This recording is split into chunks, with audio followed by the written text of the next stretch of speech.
नमस्कार दोस्तों।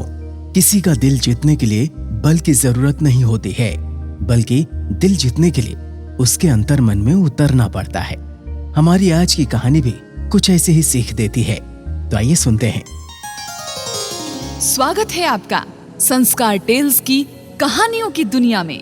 आइए सुनते हैं ये रोचक कहानी। पुराने समय की बात है। एक ताले की दुकान थी। उस दुकान में ढेर सारे ताले चाबी थे। लोग वहां ताले खरीदने आते थे और कभी कभी मुख्य चाबी गुम हो जाने पर डुप्लीकेट चाबी बनवाने भी आते थे। उसी दुकान के कोने में एक मजबूत हथौड़ा भी पड़ा हुआ था, जो ताला तोड़ने के काम आता था, लेकिन उसका इस्तेमाल कभी कभी ही होता था। कोने में पड़े पड़े हथौड़ा अक्सर सोचा करता कि मैं इतना मजबूत हूं, इतना बलशाली हूं, इसके बावजूद भी इतने प्रहार झेलता हूं, तभी ताले को खोल पाता हूं। लेकिन चाबी इतनी छोटी होने पर भी किसी भी ताले को बड़ी ही आसानी से खोल लेती है।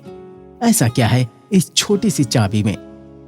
एक दिन जब दुकान बंद हुई तो उससे रहा न गया और उसने चाबी से पूछा, चाबी बहन, मैं बहुत दिनों से एक बात सोच रहा था, लेकिन बहुत सोचने के बाद भी मुझे सवाल का जवाब नहीं मिला।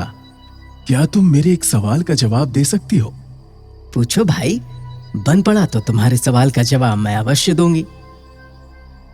बहन, तुम में ऐसी क्या खास बात है कि तुम इतनी छोटी होने पर भी हर प्रकार के ताले, चाहे वो कितना भी मजबूत और जिद्दी क्यों ना हो, बड़ी आसानी से खोल लेती हो, जबकि मैं तुमसे बहुत बड़ा शक्तिशाली होने के बावजूद ऐसा नहीं कर पाता।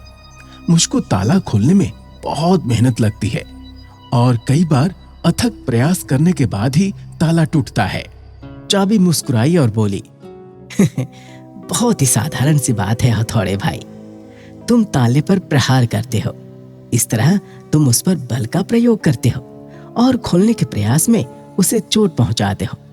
ऐसे में ताला खुलता नहीं बल्कि टूट जाता है, जबकि मैं बिना बल का प्रयोग किए और ताले को बिना चोट पहुंचाए उसके अंतर मन में उतर जाती हूँ। इसलिए मेरे निवेदन पर ताला तुरंत खुल जाता है।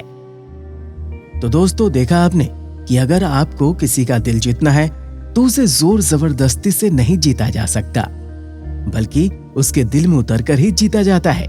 इस प्रकार की रोचक कहानियों को सुनने के लिए हमारे इस चैनल को लाइक, शेयर और सब्सक्राइब करें और हाँ, बेल आइकन जरूर दबाएं ताकि रोचक कहानियों का नोटिफिकेशन सबसे पहले आप तक पहुंचे। नमस्कार।